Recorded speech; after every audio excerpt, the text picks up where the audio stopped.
گۆڤاری زاری فەرمانێتی ئەگەر سندوژ ڕۆژیان و برادران زۆر ڕاستەکەن ئەوە بیژمارە ئەمە پاک خواهم کردووە ئەوە زۆر سەیرە زۆر ئەوان ئەوە سەرنجیا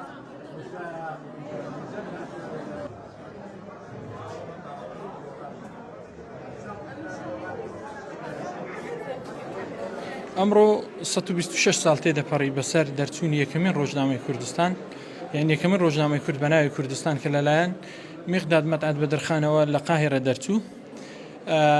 ئێمە بەم بۆنەوە هەڵساین بە ئەنجامدانی چەند سالاچێک بە هاوبەشی لەگەڵ فاکەڵتی پەروەردە، یعنی ئێمە فاکەڵتی ئاداب لەگەڵ فاکەڵتی پەروەردە بەیەکەوە چەند سالاچێکمان ئەنجامدا. لە سەرەتا دەستمان کرد بەکردنەوەی پێشانگایەک کە چەندین ئەرشیف و ڕۆژنامە و گۆڤاری ساڵانی ڕابردووی تێدایە. دواتر دیدارێکمان ساز کرد لە دیدارەکە دوو پانێل لە خۆ دەگرێ. لە پانێلی یەکەمدا 4 پانێلیستمان بانکێش کردبوو کە بەگشتی لەسەر ڕۆژنامەی کوردستان ڕۆژنامەکانی کوردستان قسەیان کردووە. دواتر دیدار بڵێن پانێلی دووەممان سەبارەت بە ڕۆژنامەی زاری کرمانجیە. 4 پانێلیست لەوێش قسە لەسەر ڕۆژنامەی زاری کرمانجی دەکەن. طبعاً ئامانجی ئێمە ئەوەیە کە ئەم یادە مەزنە بە زیندوی بهێڵینەوە، چونکە وەکو دەزانن ئەو ڕاگەیاندنە پێشکەوتووی کە ئێستا هەیە بەرهەمی ئەو خەبات و ماندووبوونەی ئەو کەڵە پیاوانەیە کە پێشتر خەباتیان کردووە و چەندین ڕۆژنامە و گۆڤاریان دەرکردووە و تاوەکو بۆ ئەمڕۆ گەیشتووە.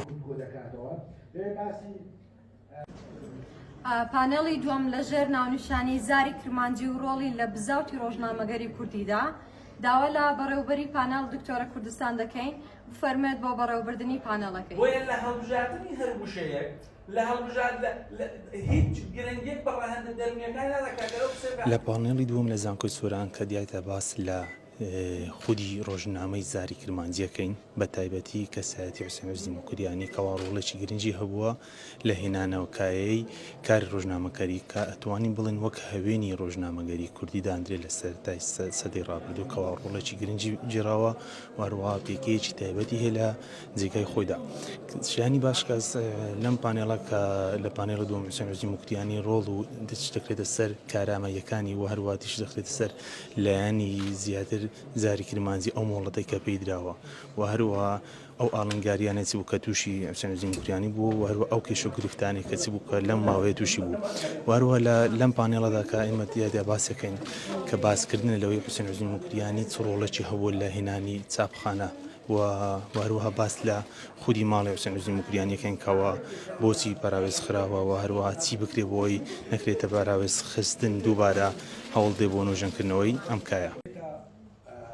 ئەو جغرافیا یان هەستا ڕۆژنامە دەستپێکراوە. سەلام لە ئێوە کە نوێنەری زاری کرمانجین، سەلام لە زاری کرمانجی و خاوەنی زاری کرمانجی حوسێن عەزیز موکریانی. من لە 2002 دۆسیەکم لە گۆڤاری ڕۆژنامەوانی لەسەر بڵاو کردەوە. دکتۆر کوردستان موکریانی هات پێی گوتی دوایی بەدران ئەتۆ کوڕی دووەمی حوسێن عەزیز موکریانی لەبەرەوەی مەلەفەکە تێر و تەسەل بوو. زاری کرمانجی بۆ ڕۆژ و ڕۆژگاری خۆی کە ئێستاش کاریگەریەکەی هەر بەردەوامە، کاریگەریەکەی پیرەمێرد و حوسێن عەزیز موکریانی و عەلاءالدین سوزادی و ئەو کەسایەتیە بڵێن تاقانانە ئێستاش کاریگەریان بەسەر ڕۆشن بیرانی ئێمە ماوە. ئەگەر ئێمە بمانەوێت زمانەکەی خۆمان بپارێزین دەبێ پەیڕەوی ڕێچکەی ئەوان بکەین.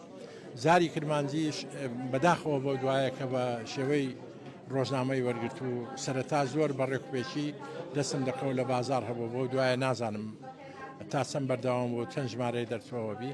ئەویش وەک ڕۆژنامەیەکی ناوچەی خزمەتی خۆی کرد.